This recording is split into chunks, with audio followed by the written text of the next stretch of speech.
Hey y'all, so it is Tuesday, June 25th, and I am sitting in my bedroom right now, and I was gonna start a vlog. I ended a vlog yesterday. I finally read the Raven Boys series and finished it, and it was so good. I'll link the vlog down below. Okay, my parents are yelling at each other.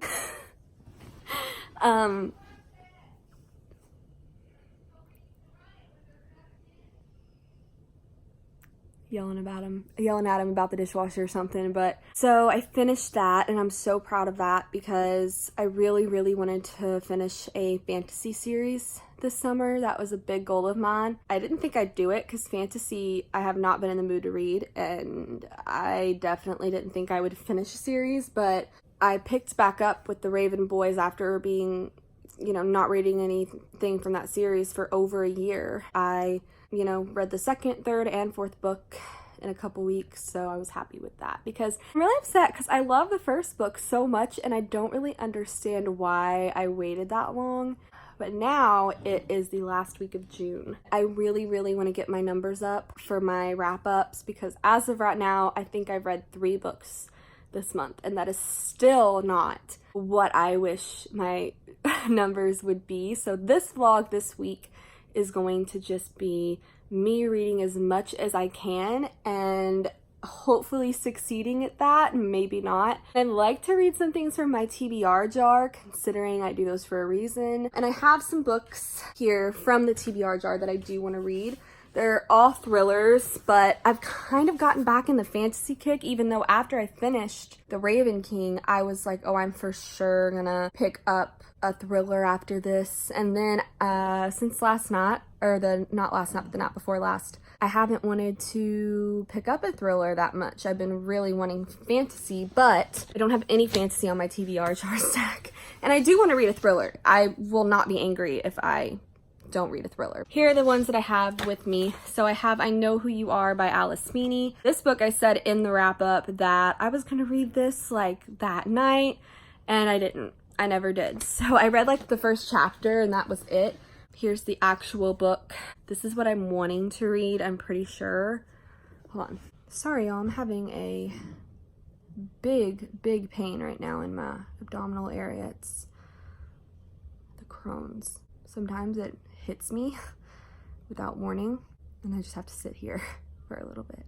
This one is a bad one. Sorry y'all, that was a really bad cramp and I had to let it pass. But anyway, so that's the first one that I have that, like I said I was gonna read like that night in my wrap up and never did, so whoops.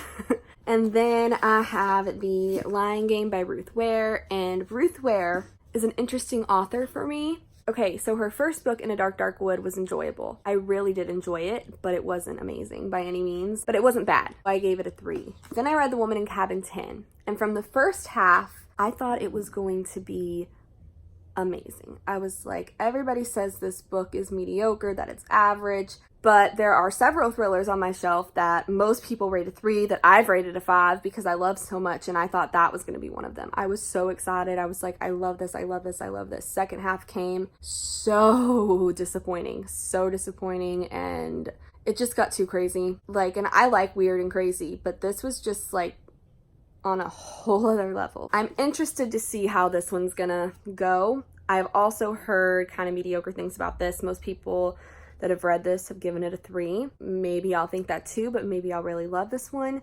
And then after this one, I'm gonna read The Death of Mrs. Westaway. And I've been advised to read Ruth Ware books in the order of publication because it would be hard to read The Death of Mrs. Westaway when everybody says that is an amazing book, 5-star book. Everybody really likes it for the most part. I'd rather start at her first book, which is not that bad, go to her second, it gets better.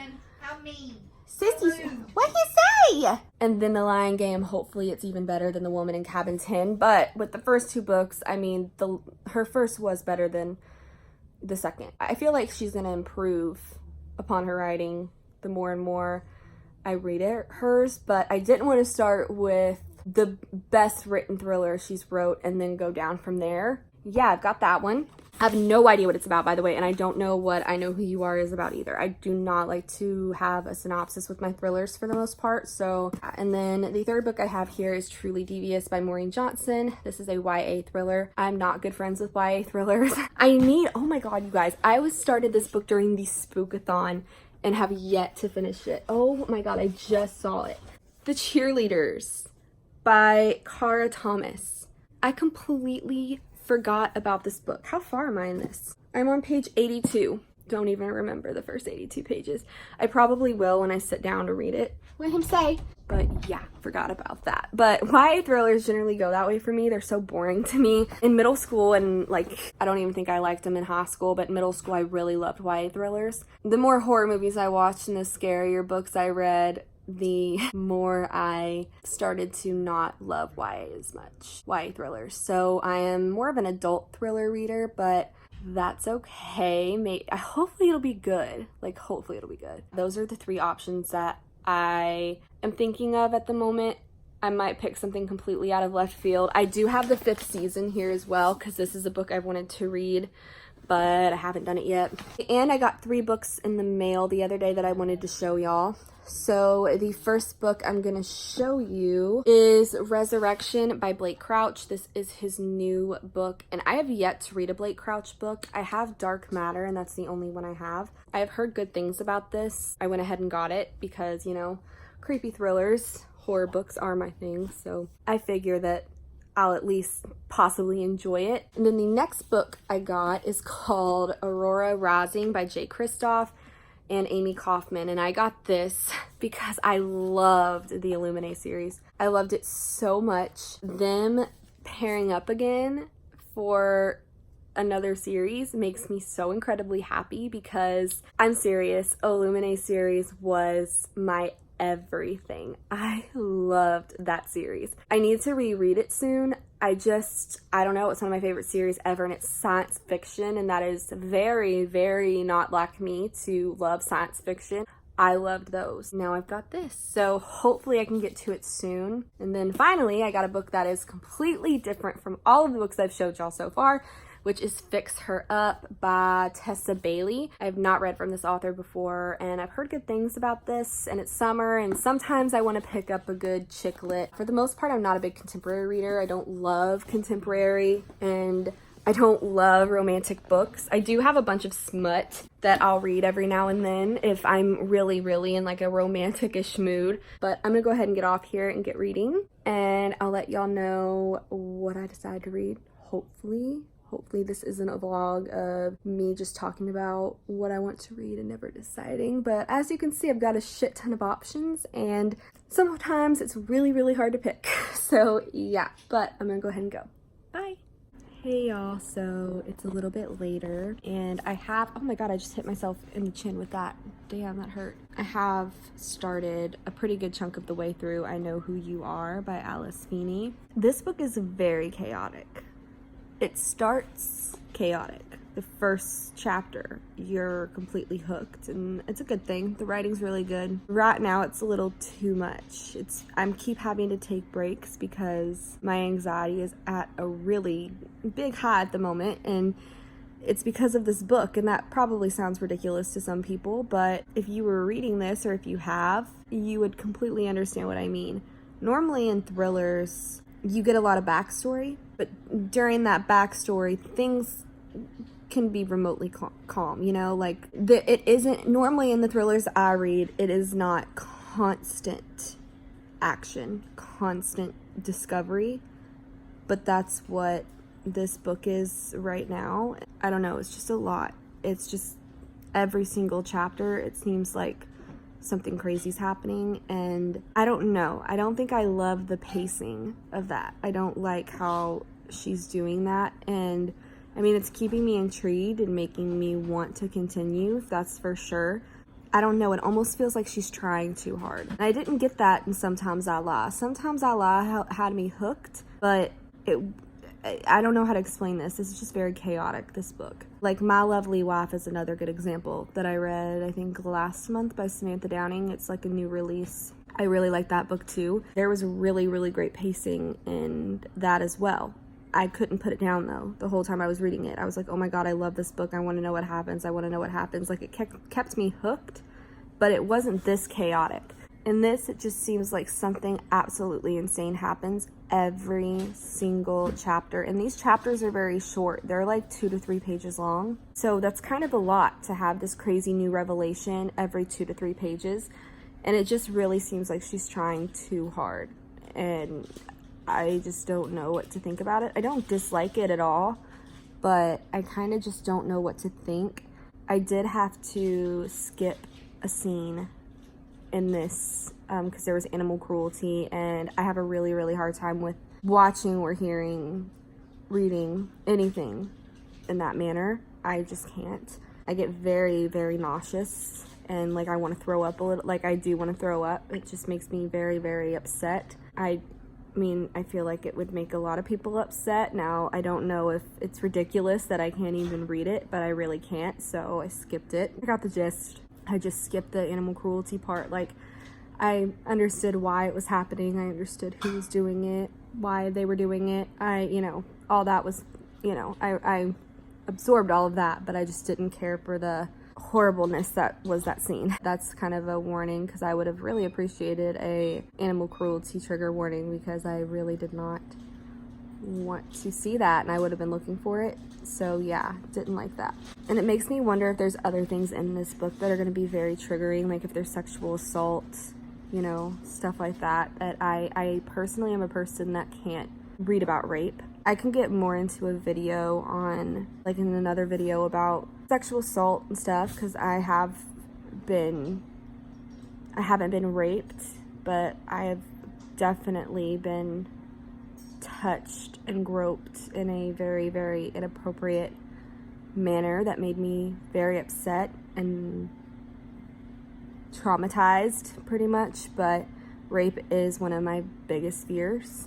I can't read it. It is something that I have chronic nightmares about. I'm actually on nightmare medication because I am so scared of it. It's just so common, and a lot of the times people don't really believe women, and we get told it's our fault. They believe the guy over the girl, or it's boys will be boys, and it's a lot. I'll tell that story sometime, just not right now. Basically, I just really can't handle that, and I'm hoping that's not in here, but I feel like it's going to be, because I feel like it's just leading down that path, and I don't want this to be overly gross. And I saw a review on that. Somebody on Goodreads that I don't even follow or anything just said that the ending was very gross and that they didn't like it. It's kind of scaring me. Like, there are books. I tried to read Pretty Girls, and I don't even know why I tried, because I know this information about me. And you know what? Always wondered why I can't do it. I read the book Speak when I was 12 years old by Lori Hall Sanderson. I had a 7th grade teacher tell me that I needed to read it. It was very important that I do, and so he gave it to me in class, and I read it. And it absolutely traumatized me, and I don't know, ever since then, I've not been able to read about it. And yeah, I don't know. I just am nervous for this. But anyways, Pretty Girls, I tried to read, and like I said, I have no idea why I even tried. I knew what it was about. I guess I just thought that maybe it wouldn't be that bad. I read the first chapter and had to put it down because nothing even crazy happened. Something almost happened, but nothing crazy, and I couldn't do it. So I know for a fact I'm not gonna be able to read that book. And I'm also kind of scared to read Sadie. I don't think Sadie will be as bad as Pretty Girls, even though I didn't even read Pretty Girls, but I don't know. I have a lot of books on rape because I do think they're important to read about, but I just can't seem to get myself to actually read about it because it scares me so badly. But I'm just really, really hoping that this book isn't too crazy, because then I'm gonna just be annoyed if it is, because some authors, when it comes to thrillers, they really like to go over the top, like crazy over the top, to the point where it's not even like realistic anymore, or it doesn't even make sense. And right now there's so many details swimming in this book that I'm having a hard time kind of sorting everything through my mind, because normally details aren't released this quickly, and I feel like I'm not making myself like clear about what I'm saying when I say that this book is chaotic and that there's a lot happening. I feel like I'm not wording everything correctly, but I am going to finish this tonight, I'm pretty sure. This is a very short book. It's 288 pages, and this is a new release as well, so it's kind of nice that I can read a new release for y'all and then tell you what I think, because I just, you know, I always like to read or watch reviews and read reviews of books that I want to buy before I buy them, because there are certain booktubers that I trust, that I know we have similar tastes, and so then I'll decide to buy it. Even though sometimes our tastes don't exactly align, still, you know, you have your booktubers that you trust. I'm gonna continue reading this. I've talked for like 10 minutes, so sorry about that, but I guess I had a lot to say, and yeah, so I'm gonna continue reading. Oh, I'm on page 62, by the way. I guess I'll just update y'all later. Bye. Hey y'all, so, oh my goodness, sorry, I just dropped the camera. I just wanted to update. I'm having a really hard time reading this right now. I thought that I would be, hold on a second. I thought that I would be done with this, like almost done with it, but I've had to take a lot of breaks. This book is very intense and it's crazy, and it's just too crazy. And I really love weird. My perfect definition of what a weird thriller is that I enjoy, that's crazy and out there, is like a Gillian Flynn novel, like Gone Girl or Sharp Objects, like stuff like that is what I enjoy in a crazy thriller that's just not ordinary. But this book, y'all, is crazy. I kind of want to get sick, honestly. There is, by the way, a trigger warning for rape. It just happened and I had to stop again because, I don't know, it's just insane. And the things that, like, there's like two different times in this book. So there's 2017 and she lives in London. And then there's like 1987, 1988 where she lives in Ireland. There's her as a little girl, and then there is the adult version of her. And at the moment, I have a theory. And Alice Feeney does really good at trying to trip you up. First of all, and these are not spoilers, I don't think. These are theories. I have no idea if any of this is true. First of all, I'm wondering if the person narrating this is two different people. I'm wondering if there's the child and if there's the grown woman. I don't know if they're the same person. Alice Feeney tends to do that. I kind of thought maybe. Also, I'm not sure what's real because the main character is an actress. She is an actress who had a fight with her husband and he never came home and he's missing. All of this stuff happens, but she says a lot that she's a really good actress and nobody knows who she really is but her. So I'm wondering how much of it is fake. I'm wondering if she's making this little persona up. I don't know. That's what's confusing about it. But I do have a really strong theory right now that is disgusting. But I did see that review, like I said earlier, of somebody saying that the ending was disgusting. So it's kind of hard to explain. But basically, this woman has a brother that she hasn't seen since she was very little. She has a husband named Ben. I'm thinking that maybe her current husband is her brother. And that is so nasty. They don't have kids or anything. He's really adamant about not having kids. This book is so twisted. It's really gross and twisted. Like, it's not my favorite. I just want to know what happens for sure. But as of right now, I just have this theory that maybe her current husband is her brother that she hasn't seen. I don't feel like she would know what he looked like now because he was really young the last time she saw him. I don't know. They seem to have a similar background. I just don't know. But I'm confused most of the time in this book. And like I said, I keep having to take breaks because some of this stuff is way too much. Like, the rape scene that I just read was so much. Like, I almost made me want to quit reading it. And maybe it's not a lot for some people, but it was for me. And this book is just freaky. Like, the other book that I read from her was not this crazy. It's just kind of making me uncomfortable. And if my theory is correct, I'm kind of going to be annoyed because that's disgusting.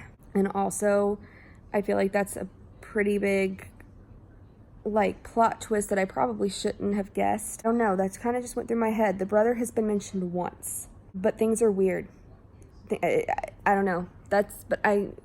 Reading over 100 pages in this, I have just somehow come to that theory in my head. And maybe I'm wrong, And it's obviously so nasty, but this book is so weird and gross and annoying that I can totally see that being the ending. I won't tell y'all if it is, but I'm just gonna keep reading this, I guess. It's like 11:30 at night, and I really want to finish this tonight, but I also need to sleep sometime tonight, but I don't know. I'll just keep y'all updated, I guess. Oh, and also I meant to say this. Another kind of annoying thing that this author is doing in this book is there's kind of a lot of like little antagonists in this book. There's a lot of antagonists. They're not even necessarily evil people or anything. They're just people that the main character doesn't like. Some of them are pretty fucking evil, but there's others that are just catty and bitchy. I just noticed that any character that you're not supposed to like kind of has a lot of similar qualities. Like I have a difficult time differentiating between all of them because it's like they all have the same personality. They all have similar dialogue, in my opinion. I don't know. I just feel that way. I just feel like there's not a lot of depth between the characters, even the men in this book. It's like they all act the same. It's like they're just all one person with so many different names, but they have the same core personality. I don't know. This book is weird and it's making me say weird shit, so probably don't understand. The way you'll understand is if you read it, and you still might not understand because my mind is kind of crazy. But if I look so bad, it's because I slept 2 hours last night. I made the mistake of starting a thriller tonight, so that's my fault. I'm gonna go ahead and go. Hopefully I can get a little farther along in it by the next time I talk to y'all. I'll update y'all later. Bye. Hey y'all, so sorry if you hear noise in the background. The bath is running because we have to clean it, so Mama's in there cleaning it. I just wanted to update. So it's actually the next day. It's not time, it's like 10 o'clock. I have not finished this book yet. I have 40 pages left, and I had 40 pages last night, and I don't know why I can't bring myself to finish it. I just feel like the ending is gonna be so bad, and I had to quit reading it last night because I was really scared. I didn't finish it because it was scaring me, and I had to stop. I had to sleep with her. Yeah. I felt it. Mama, she was gonna go to her bed, and I was like, can you sit on the couch, please? I'm scared. And then she said she wanted to go lay in a bed, so we went and laid in my bed for the night. I know I'm 21 years old, and I still ask my mama to sleep in my bed with me when I'm scared, but you know what? I don't feel like anybody is ever too old to need their mama to sleep with them or hold them. Like, fuck anybody who says that too, like, whatever. I just couldn't bring myself to finish it, so I didn't. And then all day, I've had all day to sit and read it, and I just can't. I pick it up and I read a couple pages and then I put it down, and then I read a couple pages and then I put it down. I've never had a thriller like this where I really do want to know what the ending, I really do, but I can't because I am literally so afraid of the ending, because this book has already been like over the top gross and disgusting and nasty. I just think this author went way too far in a lot of things. This is so over the top. And I've read this author before, and I never thought in a million years that this would be the stuff that she started writing. And I just don't like it. There's so much animal abuse. There's rape.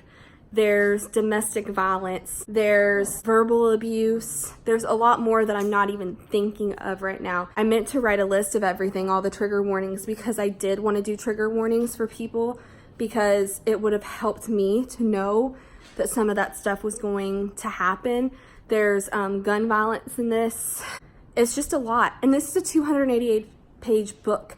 And the fact that normally I can sit and read a 200 and, less than 300-page book in no time, and the fact that it's taking me this long because I keep having to stop and take breaks because it is so beyond gross. And I came in this close, my mama was with me, to DNFing it and just Googling the ending. And I even have the article still on my Safari, but I'm not gonna do it.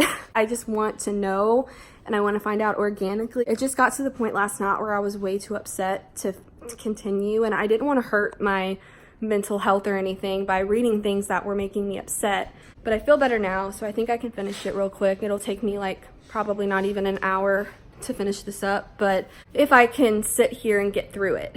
And there's a kidnapping trigger warning. Like, there are so many things that I've been meaning to write down that I can't even remember some of them, but there's a lot. But as you can tell just from the list that I gave you, and that's not even everything that I've meant to say. I know there is a couple and I'm really pissed that I can't remember. I need to add, and I will later. To have that many trigger warnings in a thriller that is less than 300 pages long, and it's that bad, like, and I'd say like it's times 10 from what y'all are thinking. I don't know, maybe I'm being over dramatic, but I think this book is horrible. I like that it's like, it's very intriguing, and you know, the pacing, I don't love it because it's constant finding something out. There's so much information in this book, so much information, and the author is just dumping it on you from the very first page, and it's so much that you can't remember all of it. It's crazy, and it's just constant new discovery in every single chapter, and it's crazy. When you read a book, there are like high moments where it's like crazy, but then there's also more leveled moments that you enjoy as a reader. It's not boring, but it's not crazy. If I have more of that balance, I'd feel better, but I don't. It's just constant crazy, up, and it's too much. It's too much. She did too much. And no matter what this ending is, I think I'm gonna give it like a 2-star. That's it. I'm gonna go ahead and continue reading, finish this damn book, and then start something else. But yeah, I will update y'all later. Bye.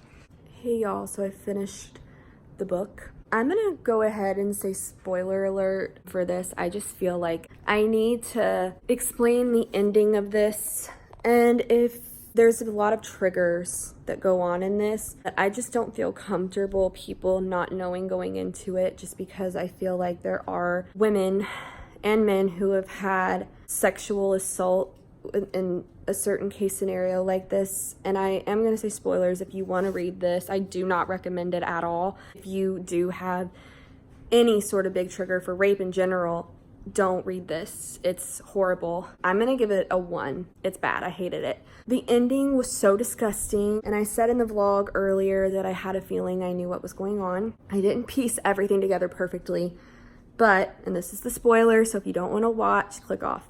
Amy Sinclair was the main character. She wakes up one day after her and her husband Ben have a fight, and he's gone. Nothing is there but his keys, his car, his wallet, like anything that he should have taken with him, he didn't, but everything else is gone. Basically, people think she killed him. She's an actress and everything, so her life is in the spotlight or whatever, but it was just, there was a lot of flashback to her childhood. Her name is not Amy Sinclair. Her name is Kira or Ciara, something like that. That's her real name. When she was 5, she ran away from home because her father was very mean, and when she was born, her mother died, and he always said that she killed her, but the father really beat her brother, her older brother, and she loved her older brother, and he loved her too. One day though, he pushed her and said something horrible to her, and she ran away because she was upset. She runs away, and some woman comes by and sees her. They take her. This woman does. Her name is Maggie. She takes Ciara, basically gives her a new name, new birth date, because Ciara is clearly replacing a child that Maggie had lost. There's a man there named John. That is Maggie's partner. They're not husband and wife, but they're partners. Basically, you find out later that those two had a daughter named Amy Sinclair, and they had accidentally killed her, and they buried her in a forest. That's how that happened. This woman that she was living with now was abusive and horrible and did horrible things, and she was just very, very, very abusive. She hit her a lot. She would make her do very disturbing things. There is pet cruelty or animal cruelty in general in this. She does something to her animal that she had. We won't get into that. I really don't want to talk about that. I don't really want to talk about any of this, but I just feel like I need to explain everything. I would not have read this if I would have known anything about this book and the ending and everything. So anyways, continuing on. This little girl, you know, Ciara, who is now known as Amy, and that's now how she identifies herself all the time, has had this whole other life of being kidnapped, but she grew to love these two people very, very much, like her mom and dad, and she didn't want to leave them anymore, and she was comfortable and happy. But then one day they worked in a very sketchy business. They did a lot of bets, like horse bets and all that kind of stuff. So they had a lot of money. People were always trying to rob them. So people come and rob the store one night, and they just taught Amy how to shoot a gun. She gets the gun when they're getting robbed because the robbers had just shot John, her dad, her kidnapped dad, twice in the back. And then they shot Maggie, her mom, in the abdomen. So she thought they both died. And that, everything was over for her. She went to foster care. She put the gun that she used to kill the robbers, because she killed all the robbers after they killed those two. Amy did. So then Amy noticed that Maggie was still alive a little bit. And so Maggie told Amy to put the gun in John's hand, like clean it with the prints, put it in his hand. And then she told Amy to tell the police that she was hiding the whole time it happened. So she told the police that. She kept her fake name, fake birth date, all of it, told the police all of that, and that's how she continued on. She grows up. She's adult now, actress. She meets this guy named Ben Bailey. Ben, they were very in love at first, but then after they got married, he got very, very abusive. He would rape her vaginally and anally. He would choke her. He was horrible. He was a horrible, horrible person. He would say absolutely horrid things to her, call her a slut and a whore, thought she was constantly cheating on him, and she had not once cheated on Ben, not once. So it gets kind of complicated. It's a lot. I'm sure I'm not even making any sense, but basically the first two perspectives that keep going back and forth is Amy as an adult woman living in London in 2017, and then the second perspective we see is her living in Essex, where the kidnappers, or the woman kidnapped her. That's where she took Amy and Ciara and made her into Amy and had her start this whole new life. That's how that happened. Those were the two perspectives. We were reading about her childhood, which was very, very hard. So much physical and emotional abuse that happened there. I'm thinking that John, too, the dad, I think he was maybe inappropriate with her. I'm not sure exactly. They kind of hinted to the fact that John might have been taking pictures of Amy when she was asleep in her nightgowns and lifting her clothes a bit, taking pictures, and maybe masturbating while looking at her, crazy shit. Those were the two perspectives. Then all of a sudden the child perspective drops, and then they start talking about Maggie and acting like Maggie is alive, that Maggie never died, because it turned out that John, the guy who got shot twice in the back, her dad, never died. He was put in the hospital, and then he was sentenced to prison for 10 years. He got out in 8 years. So then this new role is Maggie. Maggie apparently had found a man who had no family, nothing. His name was Ben Bailey. He had committed suicide a couple years before this plan set into place to frame Amy and frame her for murder and basically try to get her acting career ruined for this big diabolical plan at the end. Ben Bailey was a fake identity, this guy that she was married to for so long that was horrible to her. He wasn't really Ben Bailey. He was somebody fake. And for a long time, the author makes it seem like Maggie, the mom who was supposedly died, and Ben were two separate people. The fake Ben were two separate people. The author's basically trying to make it believe that Maggie has hired or, done something to send a guy after Amy for some sort of revenge for leaving her, for never,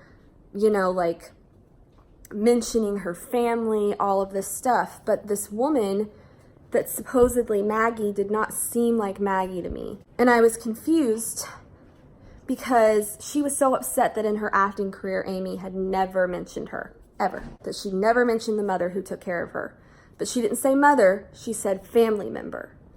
And I was thinking, I was like, that doesn't make sense, because Maggie told Amy to never tell anybody about all of that. That didn't make sense to me. And also, Maggie would pluck little chin hairs from her chin which, yeah, that happens with women occasionally, of course. Like, all women have, like, stuffed facial hair. I have it on my upper lip. Like, and some women get long hairs on their chin. But it just seemed a little fishy to me. And I told y'all in the beginning that I thought that her brother, her real brother, had something to do with this, and he did. So basically, it turned out that the guy who was Ben, her husband, was actually her brother. So basically, her brother had been having sex with her. Her brother had raped her. Her brother had done all of this to her. It was disgusting. I knew that's what was happening. I had that in the back of my mind when I saw that review where it said that was a gross ending. I was like, I bet you $1 million, because this author is so extreme. I knew she was going to have the brother be the one having sex. The brother was also Maggie. Maggie did actually die when she was shot, but this brother decided to start dressing up as her, start kind of stalking Amy, and he was basically pretending to be two different people, Ben and Maggie. So he had a lot of plastic surgery, and he wore a wig and makeup to pretend he was Maggie. He would put red lipstick on, sunglasses. Like, you could never see his full face, or else you would be able to tell he was a man. Basically, it came to that head where Amy thought that Maggie was alive. She goes to the house that she grew up in with Maggie, and it turns out that it's not Maggie. She realizes it looks like Maggie, but it's not Maggie. It's this man, Ben. She thought it was just her husband. And she doesn't learn that it's her brother until farther on into the conversation. She's obviously mortified and disgusted. And basically, he, like, kidnaps her for a little bit and, like, starts groping her and being gross. And then she has to trick him into thinking that she wants it too by having sex and everything, and, like, pretending she wanted it and liked it. And then he fell asleep. And then she, like, because he had untied her ankles in one of her hands, and she had grabbed something, hit him over the head with it, untied her other hand, and ran. He was still coming after her, and then she took an axe and chopped his head off. And that's all she wrote. She didn't tell anybody about it. She left, went back home, and there was this whole love interest in this too. His name was Jack. He was just a co-star with her in the movies that she would act in, and her husband always thought that she was cheating on him with Jack, or her brother, I should say. She never did. She only ever slept with Jack right before she found out that that guy was her brother, and it was because, I mean, she obviously thought she knew her husband was a horrible person and that he was trying to hurt her. So, I mean, whatever, she didn't care. Don't blame her. At the end of the book, you see her getting an interview again. Everything's fine. She's with Jack. She's happy. Her acting career is great.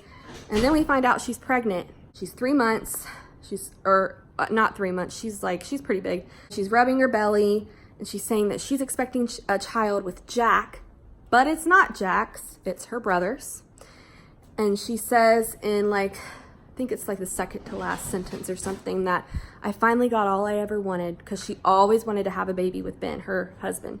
She always wanted that. She would beg him, but he didn't want to. He would say for obvious reasons, because he didn't want the child to be, you know, because when relatives, obviously, if brother and sister have sex and create a baby, that baby could have horrible problems and be in horrible pain and just not be able to walk, talk properly. There's so many horrible things that could happen. So she said that she got all she ever wanted, which was getting Ben's baby, which really creeped me out. It was disgusting, and it was kind of creepy at the end. I don't know. She's obviously not exactly sane, and I honestly am not going to sit here and blame her either, because she had a very rough life. Like, reading all of that, it was hard. I hated it. The last part did freak me out, but I just felt the need, and this is 15 minutes long, and this vlog is probably going to be a fucking hour. I really felt the need to explain to y'all what happened, even though this is such bad spoilers. Like, I just literally told y'all pretty much the whole book. I know, I see this stuff on the news. I see it on social media. There are women, mainly women, but also men, who have been raped, but there also have been, you know, men and women who have been raped by relatives. And I just know that's a big trigger. I have been fortunate enough, knock on wood, to not have been raped. I hope I never get raped. And I have not had a relative ever touch me inappropriately or do anything bad to me like that. I've been very fortunate in that aspect to have had really good family members. I kept thinking, like, this is horrible. If somebody who had experienced something like that had ever read this, it could really cause them a lot of trauma, because I didn't even know there was rape in this at all. I had no idea. And to find out that that was the ending was so gross, and this whole book was just so out there and crazy. I do not like it. I'm giving it a 1 star. It was so bad. It was so much. This author really tried way too hard to be edgy and different in her book and just surprise everybody, and I wasn't surprised by that ending. I definitely knew that the husband was her brother. I definitely knew that. I didn't necessarily, obviously, because I didn't even know Maggie was the one that was doing this when her perspective came into play. Or when I say Maggie, I mean, you know, her brother dressing up as Maggie. I didn't find out about that until I think it was her second chapter reading from her perspective, or his perspective, and when she started plucking her chin hairs, and when she would take all of her makeup off and say that she was finally the real her, or the real person that she is, not Maggie O'Neill, this fake person. And then I knew what was going on. So basically I figured it out. I definitely, like I said, knew about the brother. I knew that was what was going to happen. This author was already way far out there with this writing, and I knew she would go there. I could feel it. And it disappoints me because I really loved Sometimes I Lie by her, and I thought it was such a good book. And then to read something like this that just made me just shudder sometimes, and to where it took me 2 days to read this book, because I was, or not 2 days, 1 day and a half, but I was so afraid to, at times, to continue, that I had to stop. And that's just ridiculous. So like I said, it's a 1 star. I'm sorry this clip is so long, but I do feel a responsibility in telling y'all about all of that. I just do. And I know it's such a spoiler to be like, oh, like there's like relative rape in this, like, you know, a family rape. And I know that's a big spoiler, but to me, with somebody who has something, if somebody ever like that has ever had that happen to them, I would rather spoil them and let them know that that's going to happen than them not know and find out and freak out and have a really bad mental illness and freak out, because I would completely understand that. And it freaked me out. It scared me so bad. I was shaking at times, like literally shaking. It was horrible. It was horrible. That's all I've got to say. This is 20 minutes though, and this whole vlog is seriously probably gonna be an hour, but I'm gonna end it, obviously, since it's 80 million years long. I'm gonna start a new one here in a bit, but don't read that. Honestly, I would not recommend that to anybody. 1 star, horrible. I hated it. I want to keep it for my worst books of the year video for 2019, but part of me also really wants to throw it away. This is the first year in my life that I've ever wanted to throw 1 book away. I threw 1 book away earlier this year at the very beginning of the year, and now I want to throw my 2nd book away. And I've never wanted to do that before, ever, until this year. I don't know what the fuck I'm picking up nowadays, but just save your money, save your time. Don't read it. For God's sakes, don't read it. But I'm gonna go. Please like this video if you want. Subscribe if you want. And I'll just see y'all later.